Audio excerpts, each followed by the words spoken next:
ニン。皆さんこんにちは。草隠れ里子役の三河春菜です。本日はどこにいるかと言いますと、なんと忍者と殺し屋の2人暮らしを制作してくださっておりますシャフトさんのスタジオにやってきました。やったー、イエーイ。ですね、さとこちゃんは静岡にあるシャフト青いスタジオにお邪魔させていただいてたんですけど、私三河春菜は東京にあるシャフトさんのスタジオに今回お邪魔させていただきます。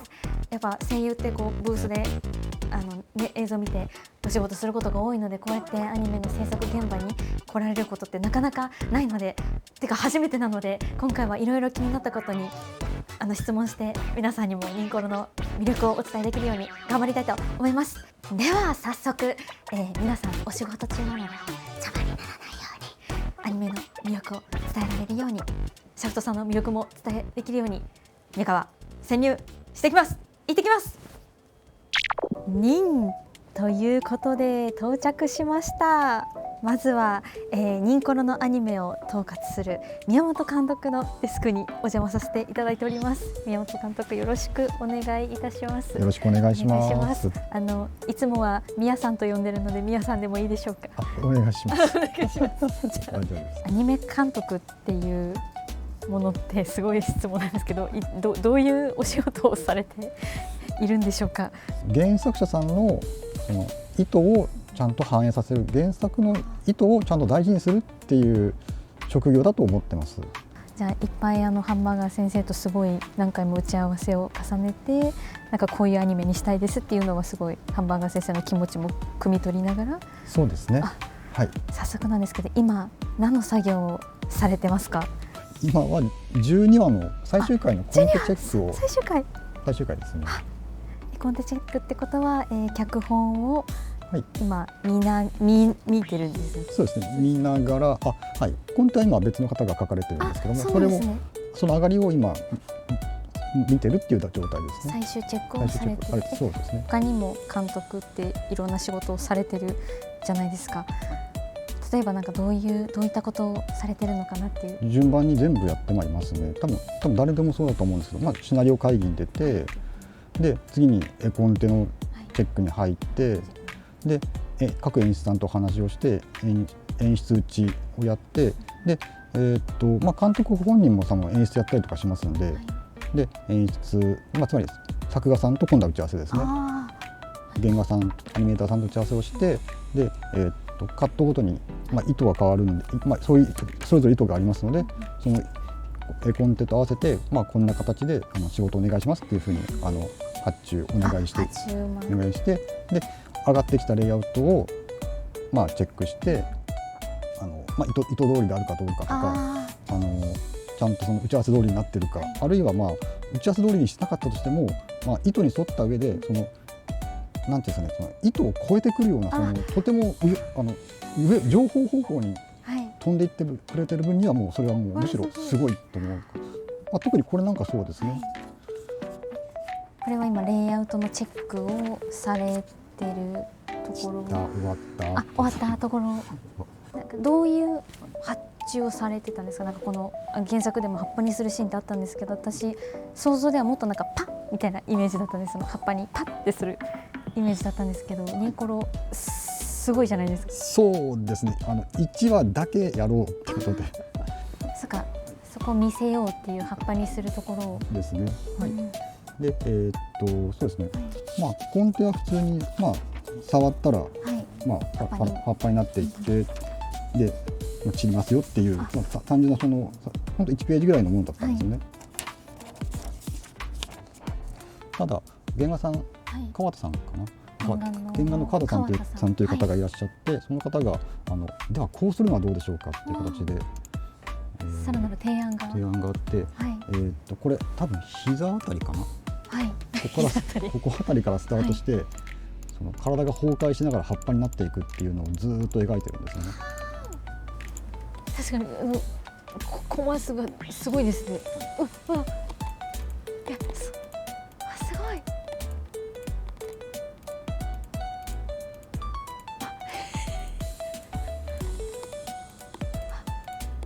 ここまでですかね。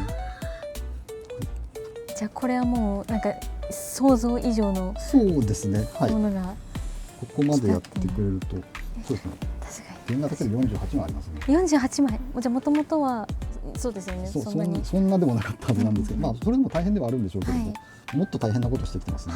すごい、だから本当1話見させていただいた時にめちゃくちゃ印象に残るシーンだったっていうか、そうですね。こういう感じで葉っぱになるんだっていう、なんかリアルというか、はい、そうですね。おおみたいな、なんか里子がやってることのなんか残酷さもちゃんとなんていうの、綺麗だけど綺麗で残酷みたいなっていうところがすごい表されてて、そうですね。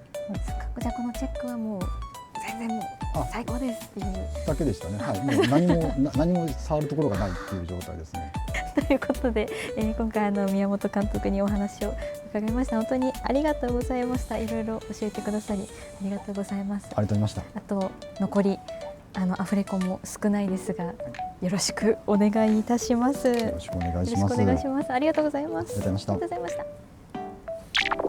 忍ということで、次は実際にニンコロのキャラクターを描いてくださっているアニメーターさんのところにやってまいりました。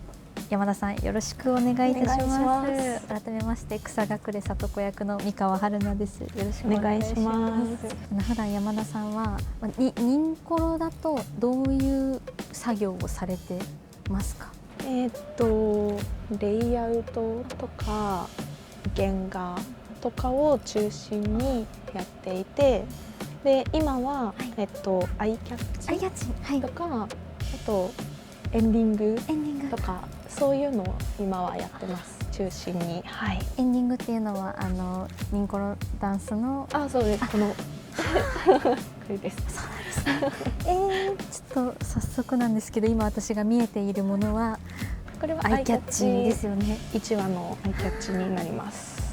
元がこういう感じで動いていて、こけてなんかえへへへみたいな感じなんですけど、これを今ちょっと原画みたいな感じで綺麗にちょっとしている。これちょっと薄くして、これをこう綺麗にしていってるっていう、はい、作業をしています。はい。すごい。これは、宮本監督から、はい、アイキャッチもこういう風に描いてほしいっていう発注があって、尺、何秒っていう尺だけいただいて、であとはなんか里子ちゃんはあまりこう運動神経があんまり良くないから、そういうのをちょっと出せたらいいかもしれませんっていう風な、はい、オーダーをいただいて、でちょっとこけちゃうみたいな演技を、手裏剣をわーって避けようとしてこけちゃったみたいな、どんくさい里子っていう、そういう感じで、はい、こういう感じで手裏剣が。そういうストーリーは山田さんが考えたってことなんですね。すごい。いや本当にやりそうです、里子ちゃん。めちゃくちゃ忍者としての能力はからっきしないのでこんな感じで手裏剣がこう動いて、動いて刺さっちゃうみたいな感じです。はい。アイキャッチは山田さんが主に担当された。そうですね。アイキャッチ本編全部通して、そうなんですね。アイキャッチは全部やらせていただいてます。ありがとうございます。エンディングはこういう感じ、すごくラフなんですけど、こういう。私ちょっとエンディングに関してはちょっと事前情報何も今なくって初めて見るんですけども、こういうミニキャラのみんながじゃあ踊ってるんですね。そうです。それは発注があったんですか？なんかこのニンコロダンスをそうです。この頭身のみんなが踊るっていう、そうですそうです。絵コンテを見せてくださるそうです。ありがとうございます。今はこのカット24のこの部分を描いていて、で今見せたこれが踊っているっていう感じです。すごい。こにはそうか、普段はセリフとかですけど歌詞なんですね。そうです。これは今原画作業。これはレイアウト作業レイアウト作業。になります。ちなみにエンディングはどのくらいの枚数書かれてたりしますか？踊りのところは結構枚数が多くなっちゃって、そうですね、動きはい、この1キャラで22枚ぐらいで何キャラも踊っちゃうので、追っ手の子たちとかも踊るので、すごい14人ぐらい踊るんです。すごい数ですよね。はい、ちょっと枚数はかなり増えますこれは一人一人をまずやっていく感じですか？そうですね。最後なんか合体みたいな、そういう。そんな感じですね。一人人によってみたいなことなんですか？すごい。動いてる。でマリンちゃんが途中でいなくなっちゃうので、消えるこっちに、こっちから入ってくるっていう感じです。かわいい。箱庭リリーさんのニンコロダンスっていうのが上がってきて、それは箱庭リリーさんたちからも振り付けをいただいてて、それを元にやって。はい、そうですね。動画を見させていただきながら描いていくっていう感じです。はい。では今山田さんにいろいろお話を伺いました。本当にありがとうございました。ありがとうございます。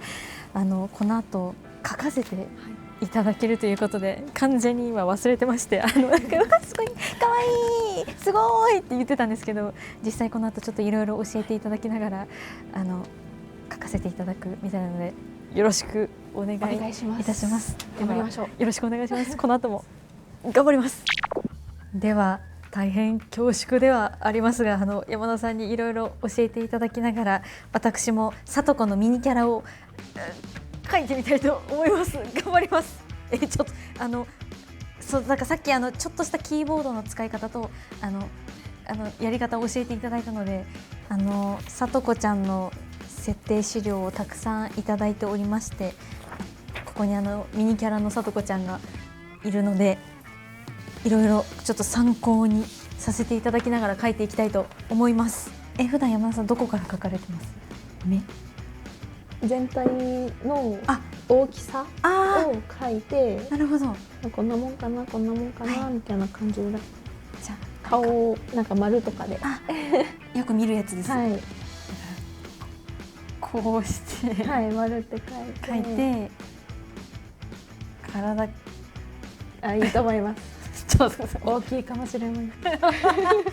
体がですか？大きいですか？ちっちゃいキャラ、そうですね。 SD キャラだと1、2、そうです。2.5 頭身。そうです。丸キャラで適当にこんぐらいいいんじゃないでしょうか。本当ですか？はい。で、ピースとか書いちゃいますか、ここに。いいと思います。素晴らしい。素晴らしい。どうしよう。丸い感じを意識すると、丸い感じを意識いいかもしれません。わかりました。はい。じゃあまずなんか目から描きます。いいと思います。どうしよう。ちょっといいと思います。これは模写というんですかね。模写。今私は模写をしてる。いいと思います。普段は、ミニキャラを描くとき、なんかどういうなんか丸みを帯びるとか、なんかそういうどういうことを意識されながら描かれてますか？まずキャラクターが一応似るようにっていうので、その手元にあるいろんな設定資料を見ながら、これですね。はい、この子たちを見て、そうです、見ながらどういう表情をするのかなとか、はい、そうですね。なんかアフレコ現場でも毎回終わった後にイラストだったりをスケッチブックに書くんです。でその時私はよく原作の絵を見ながら自分なりの絵をいつも描き残していってるんですけど、いいと思います。それでいきましょう。でももう絶対今の時点でも私が普段描くより可愛い。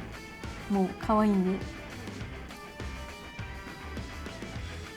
か私は草でどんどん頭がでかくなるっていうなんかいいと思います。SD なんで大丈夫です。可愛らしく、頭が大きければ大きいほど可愛いです。優しいよ、本当ですか。本当にそうな。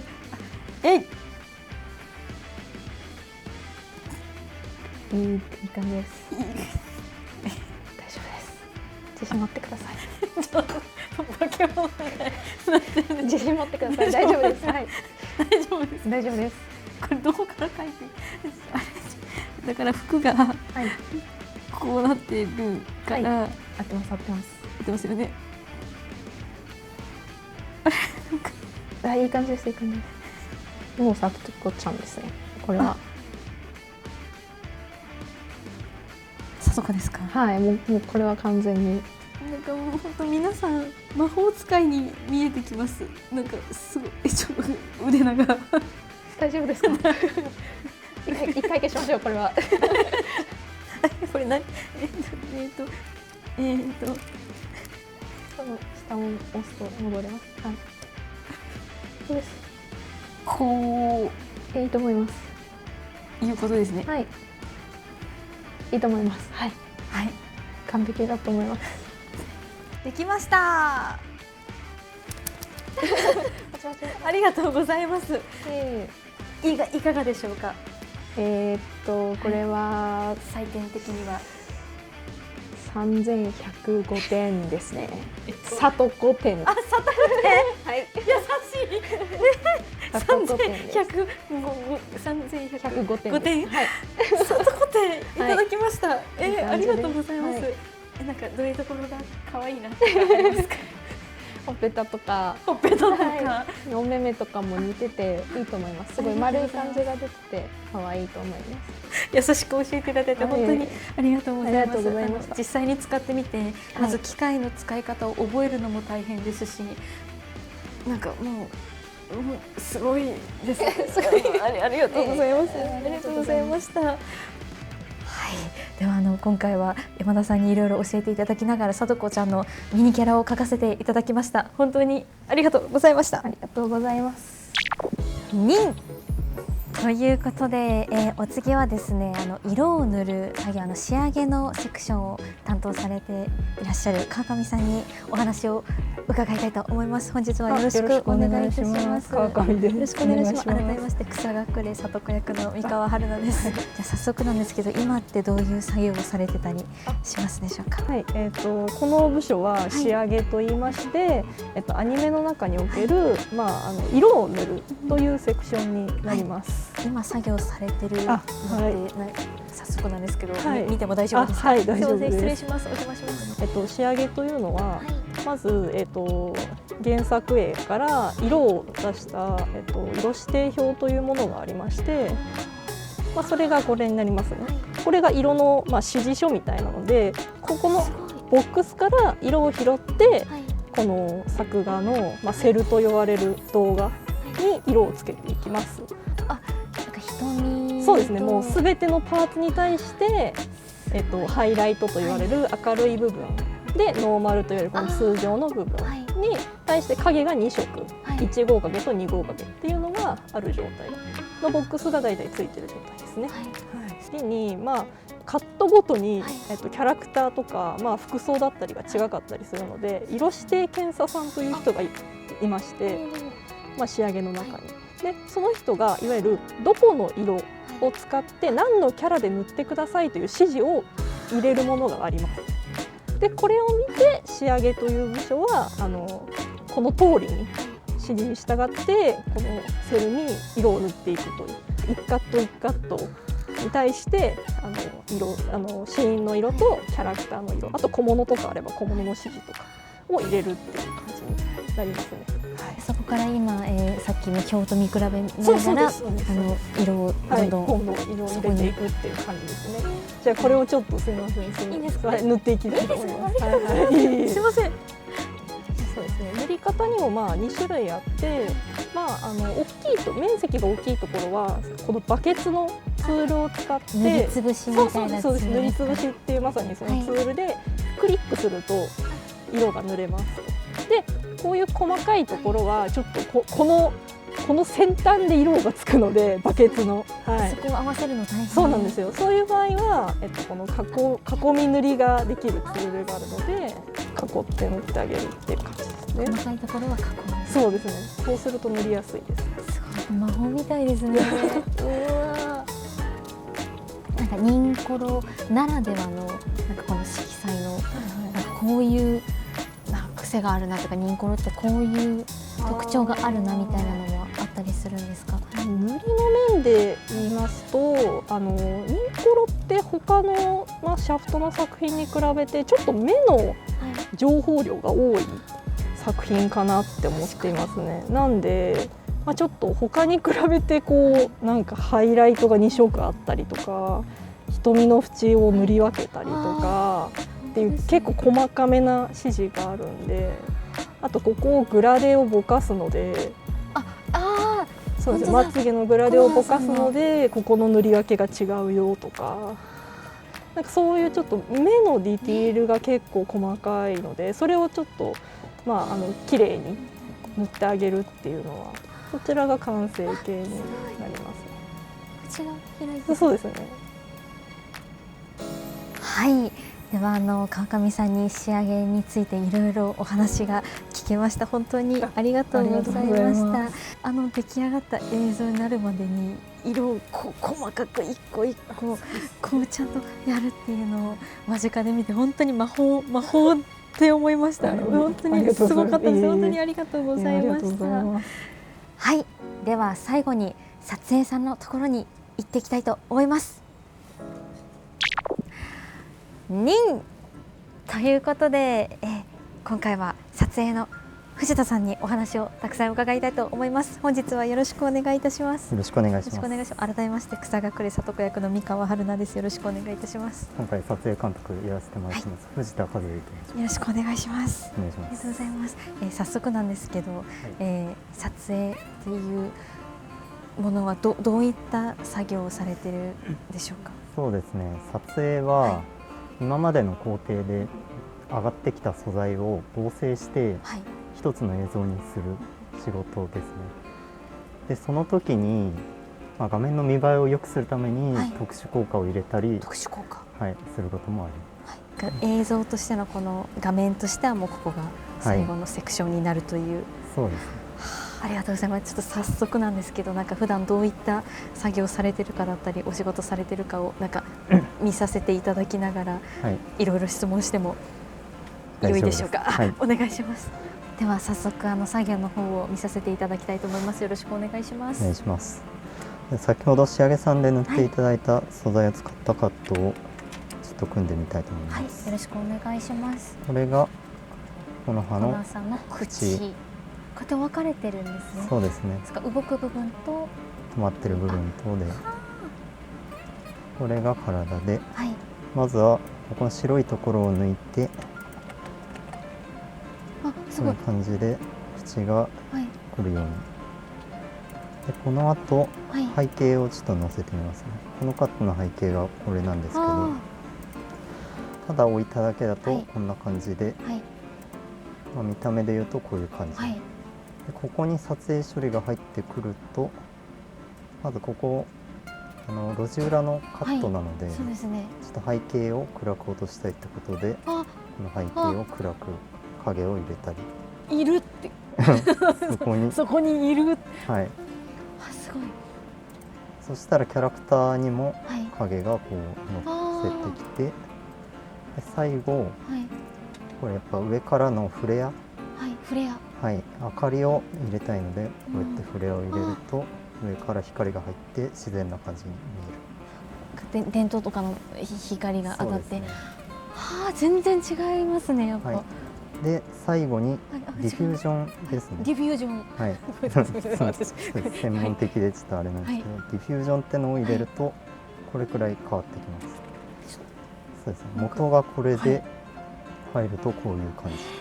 なんかすごい生きてるっていう、今この葉が生きてるっていう風にもともと生きてるんですけど、さらになんかそこにそうですね実在して生きてるっていう。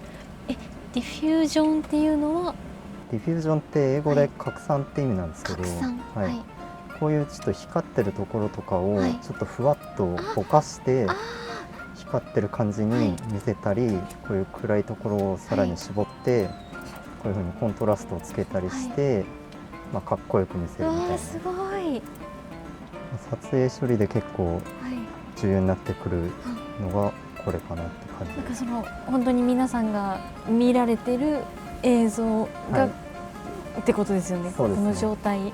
これないとこれなんで、あるなしでやっぱこう変わってきますね。違いますね。はい。じゃあ里子のカットも見せていただきたいと思います。で自分個人的に、はい、まあ頑張ったというか、はちょっと気にかけて作業したカットはここなんですけど、そうですね。このカット、はい、木の葉が殺し屋ってことを知って里子が珍しいもん見たみたいな感じで驚く。殺し合っているんだそうですってね。言ってるとこです。もう目キラキラ光らせて、この後ろの図形とか、はい、こういうのですね。こういうのふわっと浮かせたりして、で最終的にこのディフュージョン入れてさらに盛り上げるみたいな。そうですね。これはないとこれなんで、このくらいふわっとさせるみたいな。なんかこのキラキラのわーっていう雰囲気の中に里子いるんだなっていうのがやっぱそうですね。変わりますね。これは指示的にはなんかどういった指示いただいてたんですか。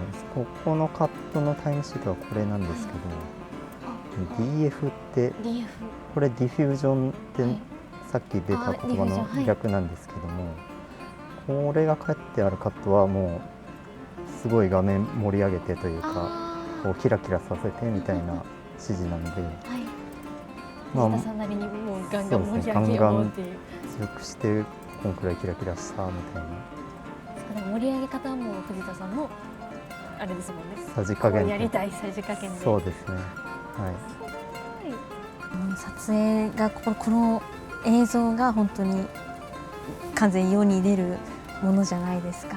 で私アフレコでいただいてた第1話の時はまだ出来上がってないところからこう声を乗せてなんかどんな風になるんだろうっていう想像しながら楽しみに待ってたんですけど、こうやって里子ちゃんが生きてるというか、あと私アフレコがもう少しで終わるんですけども、終わる前にこういう皆さんの作業を間近で見られて本当に今良かったなと、素晴らしい作業お仕事見せていただいて本当に今日はありがとうございました。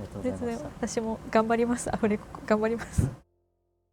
忍酒、はい、本日忍者と殺し屋の2人暮らしを制作してくださっておりますシャフトさんにお邪魔させていただきました。本当にありがとうございました。皆さんいかがでしたでしょうか。私も知らないことが本当にたくさんあって、普段声優として演技していると台本を見てそれに声を当ててっていう作業をさせていただいてるんですけど、アニメが作られていく中でこんなにもいろんなお仕事があって作業があって、皆さんが今ブルーレイできっと見られている映像が出来上がってるんだなっていうことを私もすごく感じられて本当に嬉しかったです。こうやって制作現場に潜入するのも初めてだったので、なんかいっぱい知りたいことがたくさんで本当にいろんな質問をしていっぱい私自身もなんかこれからお仕事をより頑張りたいなっていう気持ちにもなりましたし、本当たくさんの方々が集結してたくさんのプロの皆さんが愛を持ってこの忍者と殺し屋の2人暮らしが出来上がってるんだなっていうこともすごく実感することができました。皆さん1回は見たと思うんですけど、さらにこういう裏側を見てもう一度じゃない何度も忍コロを見直してみてください。ぜひ多分すごいいろんな発見ができると思います。私も見直したいと思います。では本日は本当にありがとうございました。草隠れ里子役の三河春菜でした。それじゃあまたね。